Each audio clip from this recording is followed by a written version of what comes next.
સુરેન્દ્રનગર જિલ્લાના લીંબડી અમદાવાદ હાઈવે પર ચોરણિયાના પાટિયા નજીક તેમજ પાણીશીણાના પાટિયા નજીક એમ અલગ અલગ જગ્યાએ બે અકસ્માત સર્જાયા હતા, જેમાં એક અકસ્માતમાં એક વ્યક્તિનું ઘટના સ્થળે જ કમકમાટીભર્યું મોત નીપજ્યું હતું। ત્યારે આ બાબતે વાત કરવામાં આવે તો લીંબડી નેશનલ હાઈવે એટલે એક અકસ્માત ઝોન બની બેસ્યું હોય તેવું લાગી રહ્યું છે, કેમ કે દિન પ્રતિદિન અકસ્માતમાં વધારો જોવા મળી રહ્યો છે। ત્યારે આજે સવારે વધુ લીંબડી અને અમદાવાદ હાઈવે વચ્ચેના બે અલગ અલગ જગ્યાએ ગંભીર અકસ્માત સર્જાયા હતા, જેમાં પહેલો અકસ્માત તોરણિયા પાટિયા પાસે સર્જાયો હતો, જેમાં ઘટના સ્થળે બાઇક સવાર આયન કિશોરસિંહ રાજેન્દ્રસિંહ અજાણ્યા વાહન સાથે ભટકાતા ઘટના સ્થળે જ તેનું કમકમાટીભર્યું મોત નીપજ્યું હતું, જે મધ્યપ્રદેશના રહેવાસી હતા। ત્યારે આ બાબતની જાણ પોલીસને થતાં પોલીસે અકસ્માતનો ગુનો નોંધી વધુ તપાસ હાથ ધરી હતી।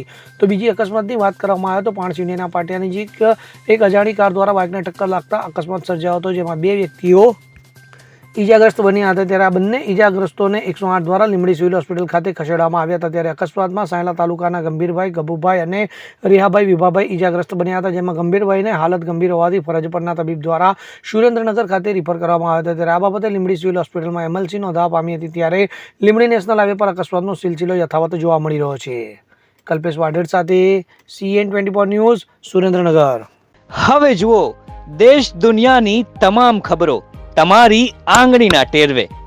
ઉઠાવો મોબાઈલ અને ગૂગલ પ્લે સ્ટોર પરથી ડાઉનલોડ કરો અમારી CN24 ન્યૂઝ મોબાઈલ એપ।